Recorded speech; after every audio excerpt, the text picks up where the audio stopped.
नमस्कार, मेरा नाम नवीन कुमार और स्वागत है आप सबका भारत की पाठशाला में। हम लोग यहाँ class 8 new NCERT social science की किताब को कवर कर रहे हैं।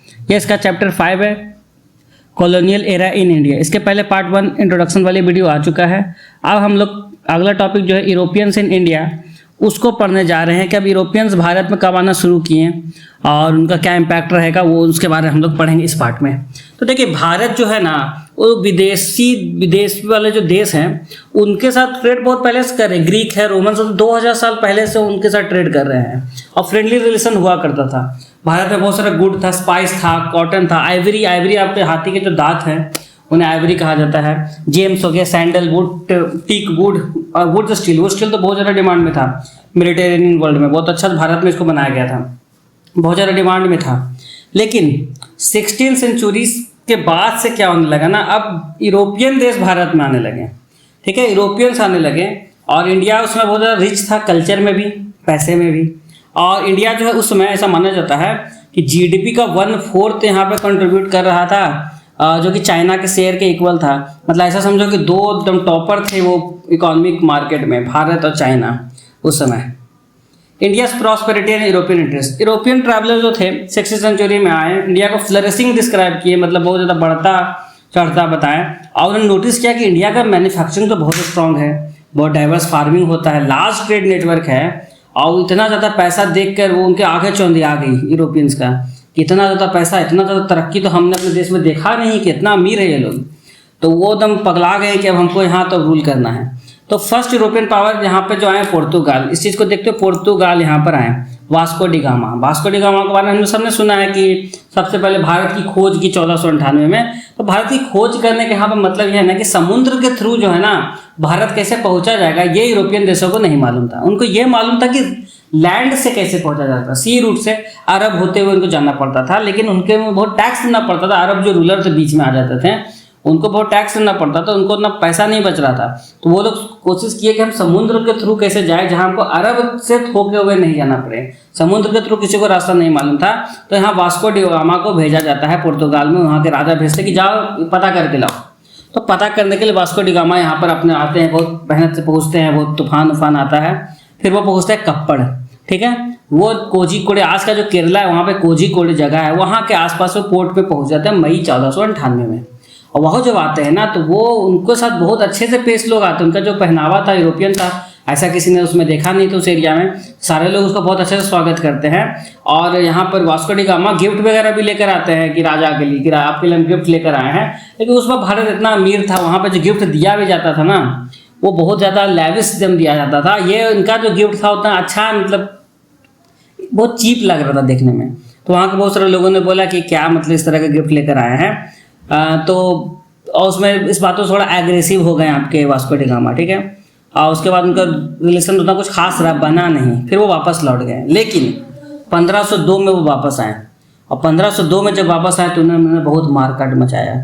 उन्होंने बहुत सारे इंडियन मर्चेंट पे अटैक कर दिया, कैलिकट में बॉम्बार्डेड किया और बहुत सारे पोर्ट्स को यहाँ पर उन्होंने कैप्चर कर लिया। इवन जब वो लौट रहे थे तो बहुत सारे जो मुस्लिम पिलग्रिमेज थे वो मक्का से लौट रहे थे समुद्र के थ्रू, वहाँ पर उनको कब्जा में लिया, आग लगा दिया पूरा जहाज में।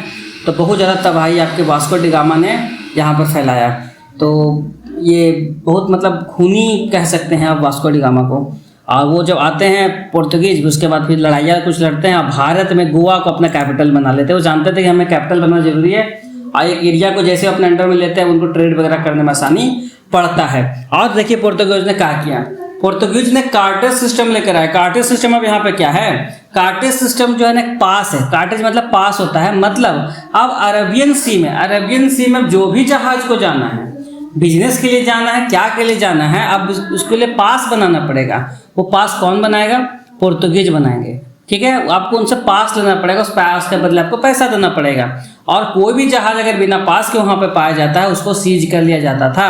इससे उस पूरा अरेबियन सी के थ्रू जो ट्रेड होता था उस पर पूरा कंट्रोल यहाँ पोर्तुगीज ने बैठा लिया। 100 साल तक सोचिए उन्होंने वहाँ पर अपना एरिया बना कर रखा। यानी अब जो भी ट्रेड होगा पहले टैक्स देगा किसको, पोर्तुगीज को, उसके बाद ही वो यहाँ पर ट्रेड करेंगे। ठीक है, और उसके साथ साथ वो क्रिश्चियनिटी को भी फैलाने की कोशिश कर रहे हैं और भारतीय जो धर्म है उन पर बहुत ज़्यादा इंटरफेयर करने की कोशिश कर रहे हैं जो गोवा वाले एरिया के आसपास रहते थे। 1507 में उन्होंने वहाँ पे इंक्विजिशन करना शुरू किया। इंक्विजिशन क्या है? इंक्विजिशन एक ट्रिब्यूनल है जो क्या करता है, जो चर्च के बिलीफ के अगेंस्ट काम करता है, उनके अगेंस्ट फॉलो करता है, उसको वो सजा देने का काम करते थे। उसी को कहते थे गोवा इंक्विजिशन। ठीक है, इसमें कौन से किनको टारगेट किया जाता है? हिंदूज को, क्योंकि वो क्रिश्चियन के धर्म को क्यों फॉलो करेंगे? मुस्लिम हो गए, ज्यू हो गए, इवन कन्वर्टेड क्रिश्चियन जो थे जिनको पुराने तौर तरीकों को फॉलो करते हैं, यानी किसी को जबरदस्ती क्रिश्चियन बनाया गया, लेकिन वो पहले तो किसी और धर्म को फॉलो करते थे, तो अपने पुराने तौर तरीकों को फॉलो कर रहे, उनको भी यहाँ पे प्रैक्टिस टारगेट किया जाता था, उनको भी यहाँ पे सजा दिया जाता था। वो टॉर्चर करते थे, जबरदस्ती कन्वर्जन कराते थे, और कितने सारे हिंदू मंदिर को उन्होंने डिस्ट्रॉय किया। तो पोर्तुगीज का भी रूल बहुत खराब ही रहा है हमारे देश के लिए। आइए, जो गोवा का इंक्विजन है 1812 में जाके एंड हुआ। सोचिए कितना साल का टाइम बीत गया, तब यहाँ पर जाके खत्म हो गया। ठीक है, तो ये जो है आपका बहुत सही रूल नहीं था। अब देखिए पोर्तुगीज के खिलाफ कुछ क्या रेसिस्टेंस हुआ। तो देखिए उलाल एक जगह का नाम है, सदर्न कर्नाटका में, एक बहुत ज़्यादा बिजी पोर्ट था। पोर्ट मतलब वहाँ पे बंदरगाह बहुत बिजी था, हमेशा बिजनेस होता रहता था। उस एरिया को जो रूल करती थी उनका नाम था रानी अबक्का वन। रानी अबक्का वन जो थी लेट 16th सेंचुरी में, जो उस एरिया को बहुत ज़्यादा कैप्चर करने की कोशिश किया पोर्तुगीज ने, लेकिन रानी अबक्का वहाँ पे अलायंस बनाए और उन्हें हरा दी। लेकिन बाद में क्या हुआ, उनको कैप्चर कर लिया गया, बाद में हार गई उनको और प्रिजन में उनका डेथ हो गया। ठीक है, उनके जो सक्सेसर थी रानी अबक्का 2, वो कोकोनट सेल फायरबॉल का इस्तेमाल किया पोर्तुगीजों को जलाने के लिए। उनका ब्रेवरी आज भी याद किया जाता है। उस एरिया में यक्षगन डांस ड्रामा में दिखाया जाता है। ठीक है, इनका फोटो है। अब देखिए डच के बारे में। डच जो है आपके अर्ली 17th सेंचुरी में अराइव हुए हैं। वो स्पाइस ट्रेड को फोकस करते थे। डच ईस्ट इंडिया कंपनी उन्होंने सेट किया था सूरत में, भरौच, कोचीन, नागापट्टिनम, मसूलीपट्टनम। देखिए पोर्तुगीज को देखते हुए डच यहाँ पर आया, उन्होंने अपना सेटअप करने लगा पोस्ट, उसके थ्रू वहाँ पर फैक्ट्री लगाते थे और फिर वहाँ से बिजनेस करते थे। वो तो बहुत सारे जो पोर्तुगीज के ट्रेडिंग सेंटर थे उसके टुक ओवर किए, मतलब पोर्तुगीज को हराएं, और केरला में बहुत सारे ट्रेडिंग सेंटर बनाए, वहाँ से ट्रेड करने के लिए उनको आसानी पड़ता था। और लॉस्ट पावर आफ्टर, लेकिन बाद में वो बैटल ऑफ कोलाचेल में वो डच जो हार जाते हैं ट्रावनकोर के राजा किंग मार्थांड वर्मा से। सोचिए उस समय जो भारतीय राजा थे वो यूरोपियन पावर्स को हरा नहीं पा रहे थे, जो भी आ रहे थे पोर्तुगीज हो गया, डच हो गए, सारे तो भारतीय लोगों को हरा रहे थे उसमें। लेकिन उस समय जो किंग जो थे मार्थांडा वर्मा, वो थोड़ा यहाँ पर रेयर विक्ट्री दिखाते हैं। वो पहले एशियन ऐसे थे कि जिन्होंने यूरोपियंस को हराया। उसमें यूरोपियन को हराना बहुत मुश्किल था, क्योंकि उनका जो टेक्नोलॉजी बहुत एडवांस था, लड़ाई करने का तरीका बहुत एडवांस था, तो हराना मुश्किल होता था, लेकिन इन्होंने हराया था। ये देखिए फोटो है, depiction of surrender of Dutch forces to king Marthanda Varma. देखिए उन्होंने हराया तो वो किस तरह के सरेंडर कर रहे हैं उन्हें, उसका एक फोटो है। अब French entry and expansion of France आए। फ्रांस जो बहुत बाद में आते हैं इन दोनों के। ठीक है, और उन्होंने सबसे पहला पोस्ट अपना सूरत में यहाँ पे करते हैं, बाद में पौंडीचेरी में 1674 में। वो फ्रेंच ईस्ट इंडिया कंपनी यहाँ पे बनाते हैं और एम करते कि हम बहुत बड़ा एम्पायर बनाएंगे भारत को। सोचिए वो ब्रिटिश से पहले सोच रहे थे कि हम क्या बहुत बड़ा एम्पायर बनाएंगे भारत को, पूरे इंडिया को। देखते कि भारत इतना अमीर देश था ना, इतना ज़्यादा रिसोर्स है, अभी के डेट में इतना रिसोर्स देखने को मिलता है, तो उसमें तो बहुत ज़्यादा था, तो सब चाहता था कि हम पूरा एडवांटेज ले लें। ये पूरा कोशिश में थे कि हम क्या करेंगे, भारत के वेल्थ को निचोड़ ले एकदम, ये पूरा यहाँ पे प्रयास था। वहाँ के जो गवर्नर जनरल थे फ्रांस के, डुप्लेक, वो जो थे भारतीय सोल्जर को ट्रेन भी करते थे यूरोपियन स्टाइल में, यहाँ के राजाओं के साथ अलाई बनाते थे और बहुत बार हेल्प करते थे लड़ाई लड़ने में। यहाँ के राजा जीत जाए तो उनको पपेट की तरह यूज करते थे, मतलब यहाँ के इंडियन रूलर को हेल्प किए, वो कुछ युद्ध जीत गए। तो जब उस एरिया के अंडर वो राजा बने, तो राजा इंडिया नहीं रूल कर रहा है, लेकिन किसके इशारे पर, फ्रेंच के इशारे पर रूल कर रहा है। तो ये भी काम वो लोग किया करते थे। अब लेकिन देखिए फ्रेंच का डिक्लाइन कैसे हुआ। देखिए एक ही टाइम पर यहाँ पे फ्रांस भी आ गया था, ब्रिटिश भी आ गया था। दोनों दम चाह रहे थे कि हम लेंगे भारत को, अगर हम भारत को लेंगे, हम भारत को हराएंगे, हम भारत पे रूल करेंगे। तब आपस में भी इनका लड़ाई हुआ। वो कार्नेटिक वार लड़े, 3 कार्नेटिक वार होता है 1746 से 1300, इतना साल के पीरियड में 3 बार लड़ाई लड़े।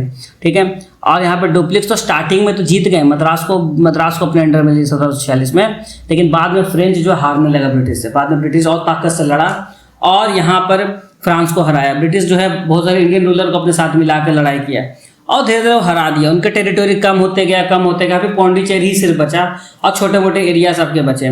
ठीक है, तो पोर्तुगीज के देखा जाए तो पोर्तुगीज तो बहुत ज़्यादा इंटरफेयर किया हमारे कल्चर में, लेकिन फ्रांस जो है रिलीजन में उतना इंटरफेयर नहीं करते थे। बस एक ऐसा इंसिडेंस देखने को मिलता है जहाँ पर वो पौंडीचेरी में वेदापुरीश्वरन टेम्पल को, ठीक है, शायद हो सकता है हम नाम सही से नहीं पढ़ पा रहे होंगे, तो वेदापुरी सर्वन टेम्पल एक था पौंडीचेरी में, उसको उन्होंने डिस्ट्रॉय किया था 1748 में।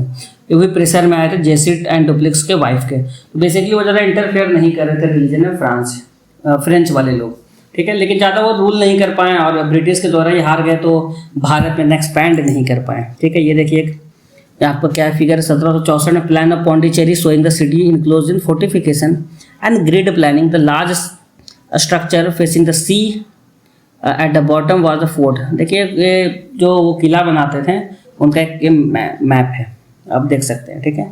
हम उम्मीद करते हैं आपको जी समझ में आया होगा। अगर नहीं समझ में आया तो आप कमेंट करके बताइए और ज़रूर इसको लाइक कीजिए, शेयर कीजिए, सब्सक्राइब कीजिए।